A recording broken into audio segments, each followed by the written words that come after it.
Hey guys, welcome back. Learn easy with GC. This is Gobu Chandran, and today we are going to discuss the most important questions for NEET JEE 2020 Physics. And if you have not subscribed the channel yet, please do it. Then only you may get the further notifications of my videos. And here we are moving to the first question. Okay. So look at the first question. I'm also reading the question. A satellite of mass m is orbiting of the Earth of radius r at a height h from the surface. Total energy of the satellite, that is what we are going to finding, and the value of acceleration due to gravity at the Earth's surface is asking. Okay, sorry, not the value of acceleration due to gravity. We have to find the total mechanical energy in terms of g0, where g0 is the acceleration due to gravity on the surface of Earth. I hope you understood the question. That is, mass of satellite is given as m, radius of Earth is given as capital R, height from the surface is small h. So let r be the distance from the center. Okay, let r be the distance from the center, such that distance from the center equal to radius plus height from the surface. Okay, suppose this is the center, this radius is r, this height is h. Along this orbit the planet is revolving. Okay, so we have to find the potential energy at that height, total energy. And we know that total mechanical energy is nothing but minus g capital M small m divided by small r. This is the equation where capital M is mass of the satellite, mass of the planet, and small m is the mass of satellite, small r is the distance from the center. And we have to find this total energy in terms of acceleration due to gravity, total energy in terms of acceleration due to gravity. So for that I can write g into capital M equal to small g into r square. This is the case equation. G into capital M will be equal to small g into r square. Substitute what you will get, total energy equal to minus small g r square small m divided by small r, that is minus m into, instead of g take it as g naught, r square divided by small r, substitute the value r plus h. So that is the case. I hope you got the concept. Okay, so this is the answer, and the option is minus mg naught r square by r. Oh, we made a small mistake. This is potential energy equation. Total energy, there will be 2 comes in the denominator, so 2, so 2. Okay, so answer will be minus mg naught r square by 2 into r plus h. Option B is the correct answer. Okay, so you can take a screenshot, and we are going to move the second question. Okay, let's see the second question.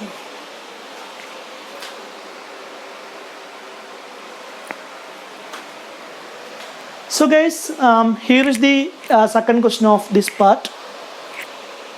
What is the question? This question is from, what is the question is from, here also total mechanical energy of spring mass system. So this question is from simple harmonic motion. The total energy is given as how much? Initially the total energy is given as half m omega square a square. This is the total energy given. And the question asks, suppose the oscillating particle is replaced by another particle of double the mass, which means that if mass is doubled,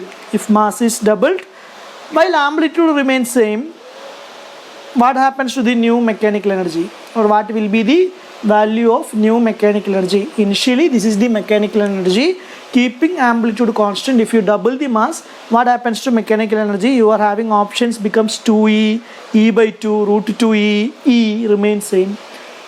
See, I understood that you got the answer, and I will tell you that in your mind the answer will be option A. It becomes 2e. Why? Because when mass is doubled, energy will also be doubled.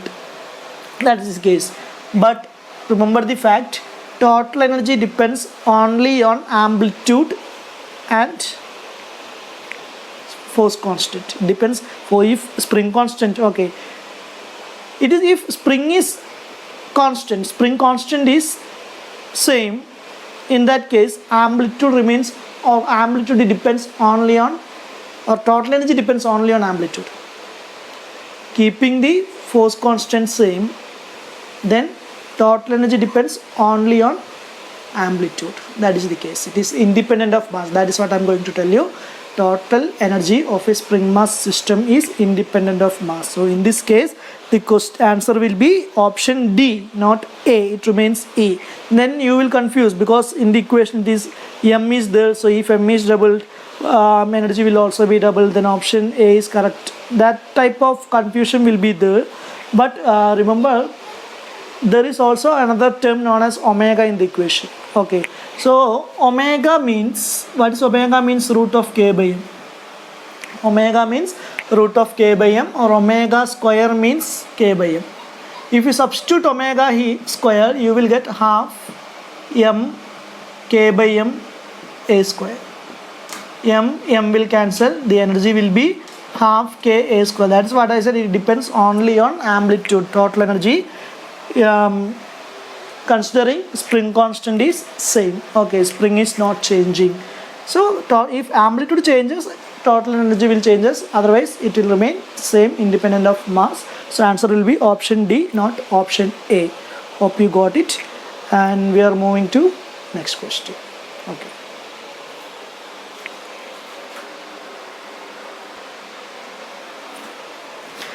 So friends, this is the third question, and you can see that this question is also from gravitation. Okay, and this question is, let us just look at the question. A satellite is revolving around the earth in an orbit of radius small r with time period t. So directly orbital radius is given, time period is given, and if the satellite is revolving around the earth in an orbit of radius small r plus delta r, which means that final radius is more than initial radius, which means time period also increases, t becomes t plus delta t. And so what is the correct relation in the following four options? Which is the correct relation? That is the question. Okay, clearly if time period and the orbital radius is given, we have to write the important equation, that is nothing but Kepler's third law. You have to write that equation. What is Kepler's third law? Square of time period is directly proportional to cube of the radius. Square of time period is directly proportional to cube of the radius. Okay, so this is our case. And the second thing is, we have to find the relation between relative error between time period and radius. Okay, so this question is a combination from dimension analysis and gravitation. Okay, we know that if power is 2 and here power is 3, then the delta relative error can be written as 2 into delta t by t. Correct? Left hand side, this will be the case, 2 into delta t by t, or you can differentiate. That's what I'm actually doing, which is equal to what you will get, 3 into delta r by r. 2 into delta t by t, because here power is 3, so 3 into delta r by r. So what will be delta t by t equal to? 3 by 2 into delta r by r. That's all. Option A is the correct answer. So we are moving to the next question, fourth question. Okay, is it fourth or fifth? I think fourth question, right? Okay, next question.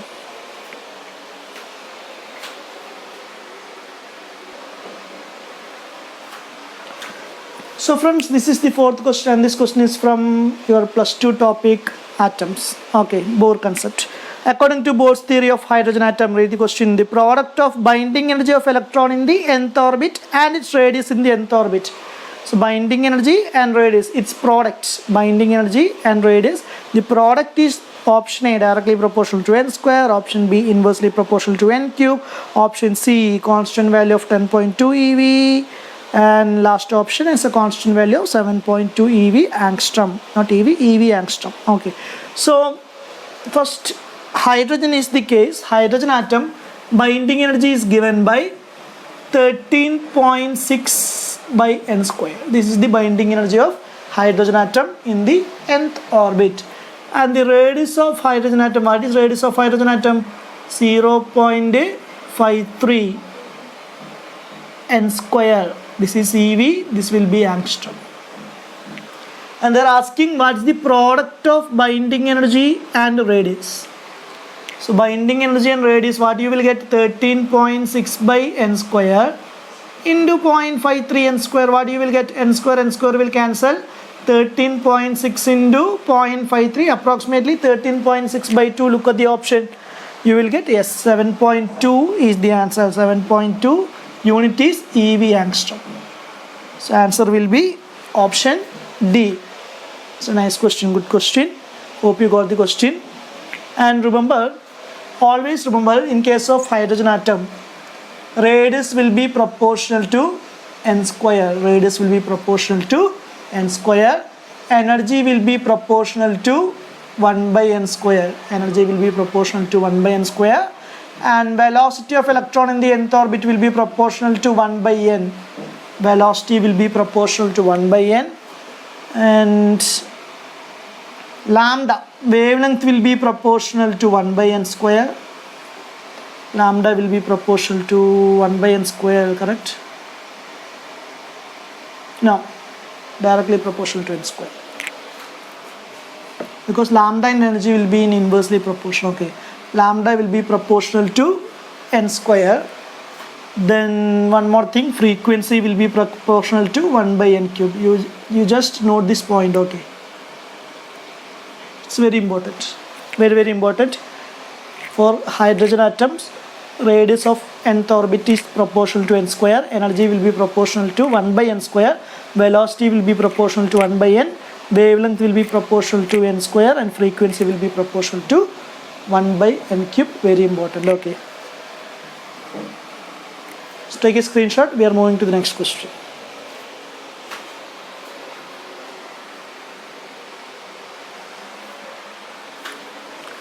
So this is the case. This question is from velocity of sound waves chapter.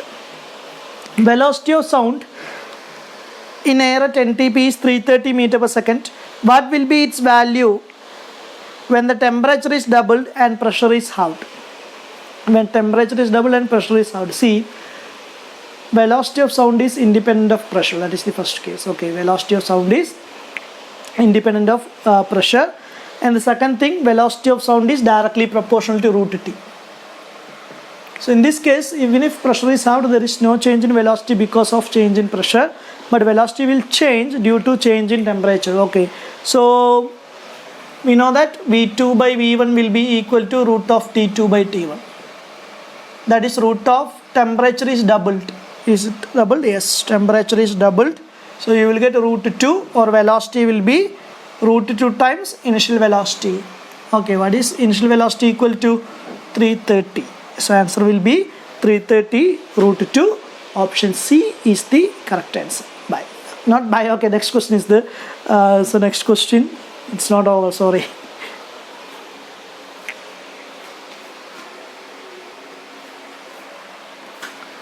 So friends, here is our question from which chapter? Yes, magnetic effect of electric current.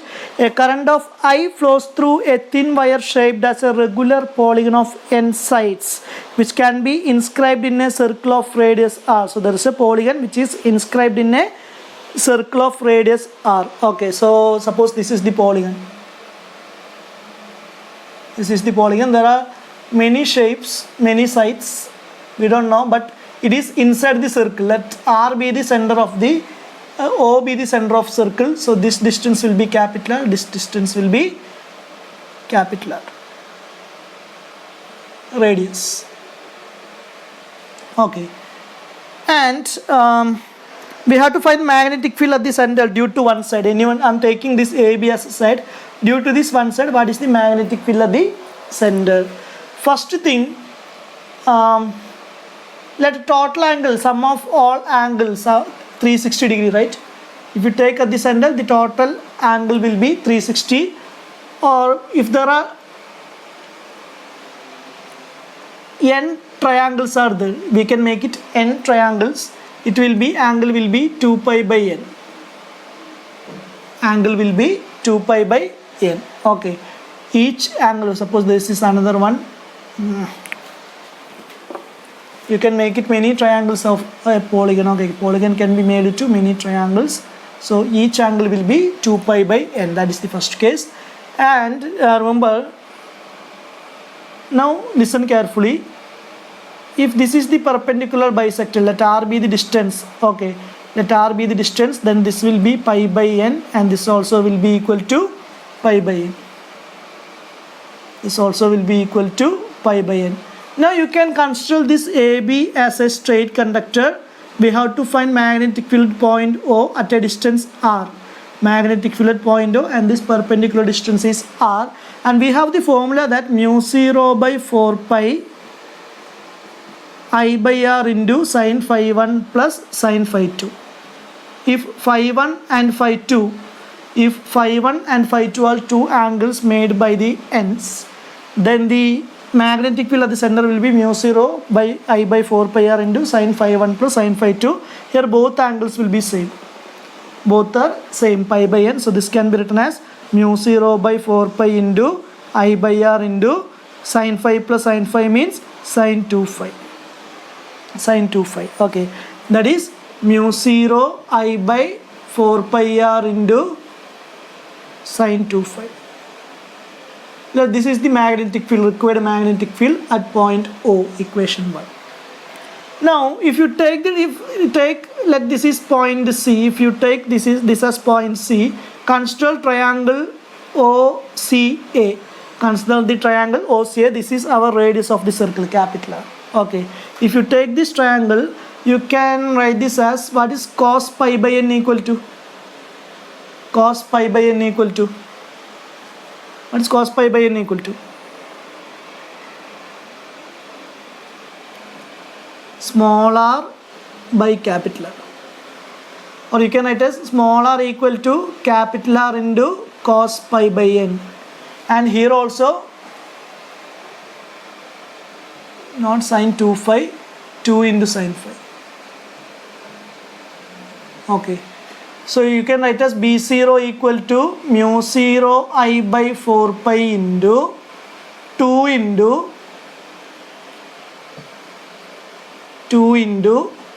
sine phi can be written as pi by n. Sine pi by n divided by small r can be written as what? Capital R into cos pi by n. Okay, now we got the answer.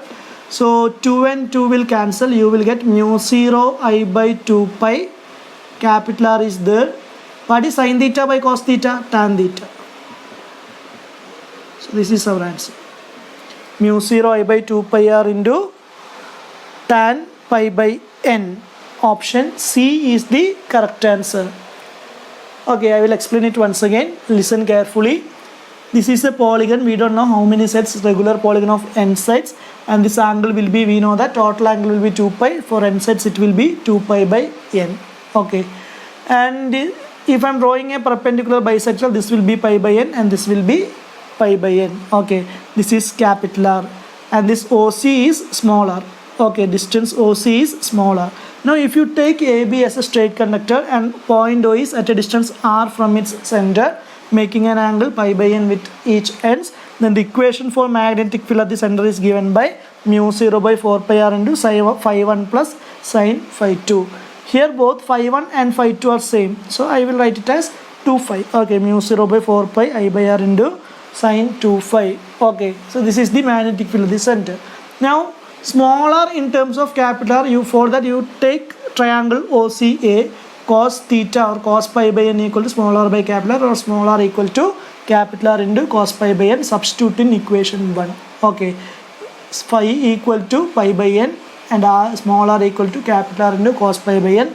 This 2 and 4 will cancel. Sin pi by cos pi means tan pi by n. So answer will be mu 0 by 2 pi r into tan pi by n. So it's an important question, very good question. I hope you got the answer, got the concept, and we are moving to the next question.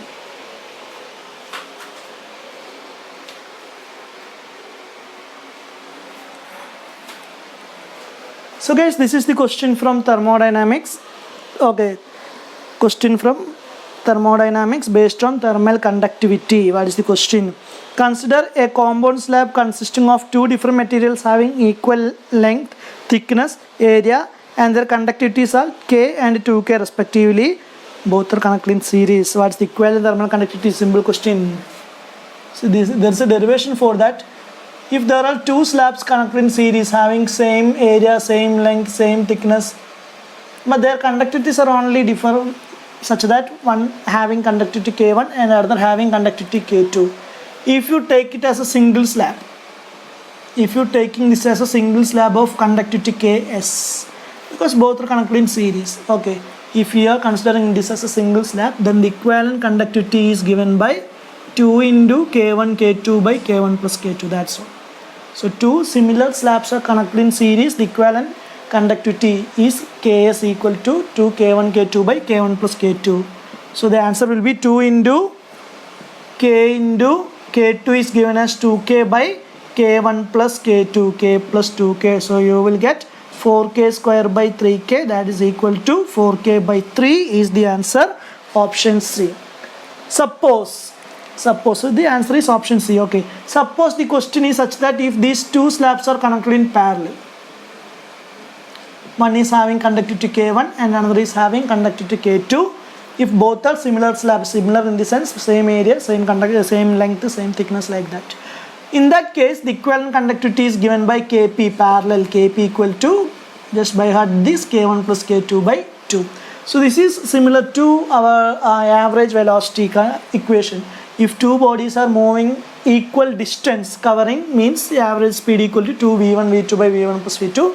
And if two bodies are moving such that they cover equal time, they are covering equal time interval, in that case Kp equal to K1 plus, not the average speed equal to v1 plus v2 by 2. So similar is the case here also. One is 2 K1 K2 by K1 plus K2 and another is K1 plus K2 by 2. Just by heart it. Okay, so we are moving to the next question.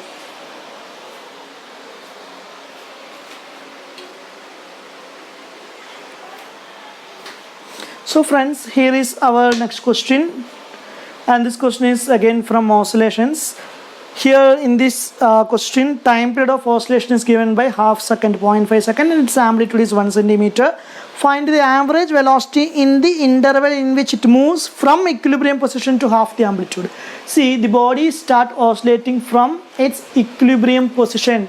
If the body starts oscillating from equilibrium position, then x is given by a sin omega t. Okay, and this x is given as half the amplitude, a by 2. So a by 2 equal to a sin omega t. You will get sin omega t equal to 1 by 2 or omega t equal to 30 degree or pi by 6. That is 2 pi by capital T into small t equal to pi by 6.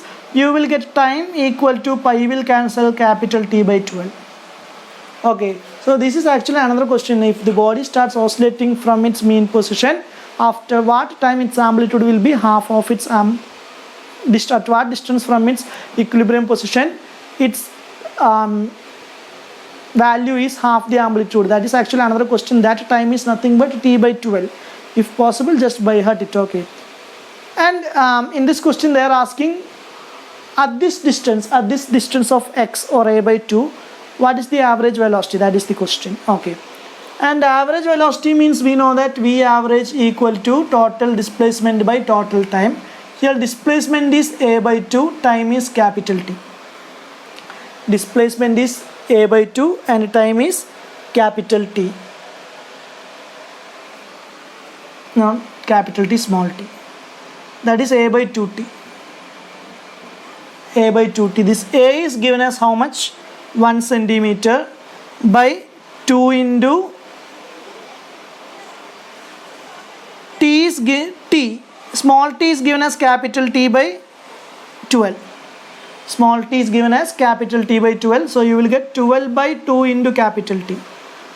That is 12 by 2 into capital T is given as 0.5. Capital T is given as 0.5. So 2 and 0.5 will cancel. You will get 12 centimeter per second. 12 centimeter per second. Option D is the correct answer. Clear? So we are moving to the next question.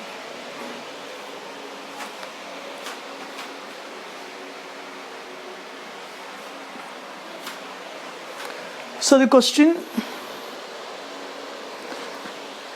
a coil of inductive reactance. So questions from the chapter AC second year. Coil of inductive reactance is given as inductive reactance XL equal to 31 ohm, having resistance 8 ohm, connected in series with capacitor of capacitance 25 ohm.